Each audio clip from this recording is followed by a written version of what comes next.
Good morning everyone. आज हम लोग पढ़ने जा रहे हैं इंडियन हिस्ट्री को। सबसे पहले हम लोग पढ़ेंगे आज एंशिएंट इंडियाज़ के बारे में, जो कि एंशिएंट इंडिया में क्या क्या हुआ और कैसे कैसे वर्क हुआ हमारा, कैसे मतलब इस्टेब्लिश हुआ इंडियन हिस्ट्री के अंदर, और जिस टाइम में एंशिएंट मतलब जो प्राचीन टाइम में कैसे कैसे हम लोग का डेवलपमेंट होता है, तो उसको पढ़ेंगे। तो यहाँ पे सोर्स ऑफ इंडियन एंशिएंट होता है हिस्ट्री ऑफ इंडियाज़। तो यहाँ पे देखेंगे they are the certain sources होता है which helping a lots of होता है reconstructions of ancient history of the Indias होते हैं। यहाँ पे कि एक सर्टेन सोर्सेज है जिसके हेल्प से हम लोग लॉट ऑफ रिकन्स्ट्रक्ट करके इंडियन हिस्ट्री को हम लोग देखते हैं। अब जो है यहाँ पे सोर्स जो है उसको स्टडी करते हैं और उसको हम देखते हैं। तो सोर्सेज के लिए तो यहाँ पे क्या इंडिजीनियस सोर्सेज है और एक फॉरेनर सोर्सेज। इंडिजीनियस सोर्सेज में ये है कि हमारा लिटरेचर, उसके बाद आर्कोलॉजिकल्स, उसके बाद होता है ब्राह्मणिकल्स लिटरेचर होता है, बुद्धिस्ट लिटरेचर होता है, जैनिज लिटरेचर होता है, और साइंटिफिक होता है वर्क्स के बारे में हम लोग देखते हैं। ये हमारा क्या है इंडिजीनियस होता है सोर्सेज के बारे में।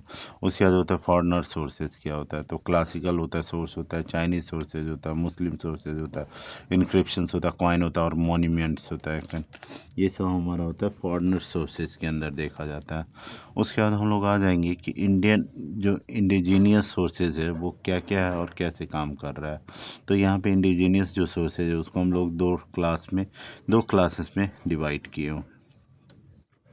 पहला हमारा क्या होता है लिटरेरी होता है, दूसरा हमारा होता है आर्कोलॉजिकल होता है। लिटरली सोर्स क्या होता है, द लिटरली सोर्स आर होता है father divided into the 4 groups होता है। लिटरली ग्रुप्स को हम लोग डिवाइड किए हुए हैं फर्दर ही डिवाइड किए 4 ग्रुप्स में। पहला क्या होता है ब्राह्मणिकल, दूसरा होता है बुद्धिस्ट होता है, थर्ड होता है हमारा जैनीज होता है, और फोर्थ हमारा साइंटिफिक्स होता है।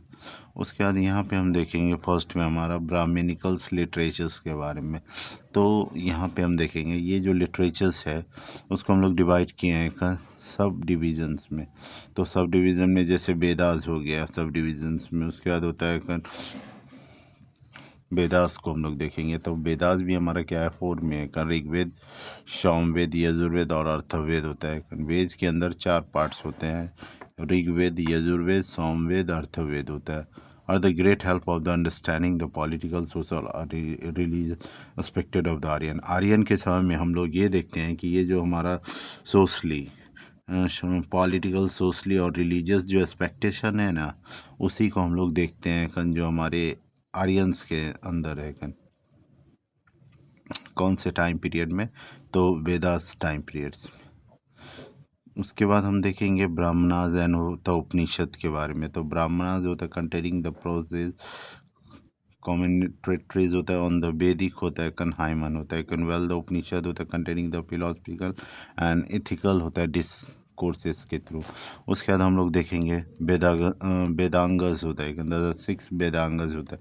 शिक्षा होता है, कल्प होता है, व्याकरण होता है, निरुक्ता होता है, उसके बाद छद होता है, ज्योतिषी होता है, and are the mean to be the understanding of Vedas होता है। ये 6 जो वेदांगस है ना, इसके थ्रू हम लोग अंडरस्टैंड कर पाते हैं किसके बारे में, वेदास के बारे में हम लोग समझ पाते हैं। उसके बाद सूत्रास के बारे में। तो सूत्रास क्या है, इसमें 3 इंपॉर्टेंस होता है सूत्रास। एक कल्प सूत्र होता है, एक होता है ज्ञाय सूत्राज होता है, तीसरा हमारा होता है धर्म सूत्राज होता है। ये प्रेजेंट है विविधा के पिक्चर्स को सोशल और religious life of the people of the ancient India. मतलब प्राचीन इंडिया के समय में हम लोग देखते हैं कि हमारा जो सोशल और रिलीजियस जो लाइफ था ना पीपल्स का, उसको हम लोग देखते हैं विविधा पिक्चर्स के थ्रू हम लोग देखते हैं। ठीक है, अब आ जाएंगे हम लोग इपिक्स के बारे में। तो इपिक्स का क्या है, तो महाभारत और रामायणा जो टाइम ड्यूरेशन है ना, वो सब किसके अंदर आता है, इपिक्स के अंदर आता है। रामायणा एंड महाभारत प्रेजेंट होता है clearing the picture of the people of those time. मतलब महाभारत और ये रामायणा जो है उस टाइम के पिक्चर्स को क्या करता है, क्लियर करता है। उसके बाद होता है पुराण्स होता है। तो यहाँ पे जो एंशिएंट टेक्स्ट है वो हिंदूज है, written in the Sanskrit. Hindus मतलब ये किस रिटर्न लिखा गया है, संस्कृत में लिखा है, which containing the most of the systematic होता है record of the Indian historical traditions होता है कन ये क्या था, इंडियन हिस्टोरिकल ट्रेडिशंस के थ्रू ये चीज़ को देखा गया, किसको, पुराणस को। आज जो कि हमारा ये जो है कन एंशियंट टेक्सचर होता है, कन हिंदू जो होता है रिटन इन द संस्कृत होता है, and which containing the most of the systematic record and Indian होता है कन हिस्टोरिकल होता है ट्रेडिशन। जो उसके बाद होता है बायोलॉजिकल वर्क्स होता है कन।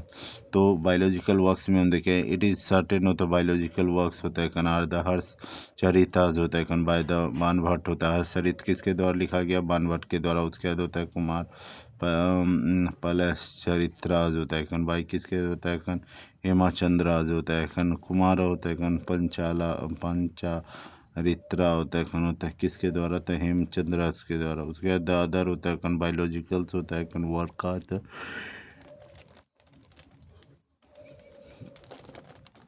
हिमार काव्य ऑफ द न्याय होता है कन चंद्राज होता है। उसके बाद होता है नेवा होता है कन शक्ति सांग छात्राज होता है कन ऑफ द पद्मा गुप्ता होता है कन। उसके बाद होता है कन होता है भोज प्रभा बंधा होता है कन ऑफ द बल्ला होता है कन, बल्लाज होता है कन।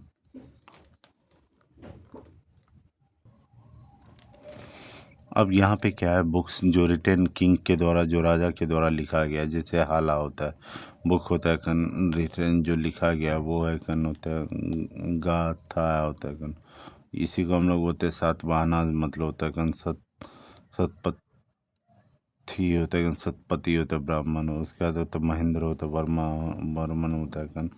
माथा विलासा होता है कन, तो विलासा होता है। उसके बाद होता है कन पल्लव होता है कन। प्रभा होता है कन, तो प्रभासपना होता है कन। उसके बाद हम आ जाते हैं किसके बारे में, तो हर्षवर्धन के बारे में। राज तरंग राज नवाली होता है कन। उसके बाद होता है नंदा होता है कन। उसके बाद होता है प्रिय दर्शिका होता है कन। और एक उसके बाद हम देखेंगे सोमेश्वर होते हैं कन, होता है कन चालुक्य के द्वारा, तो मंसूल्यन ना होता है। उसके बाद होता है चालुक्य क्या है, तो ये भी एक टाइप का राजा होता है, राजा चरित्र होता है कौन, होता है चरित्र के द्वारा यहाँ पे घूमता है। Okay, thank you.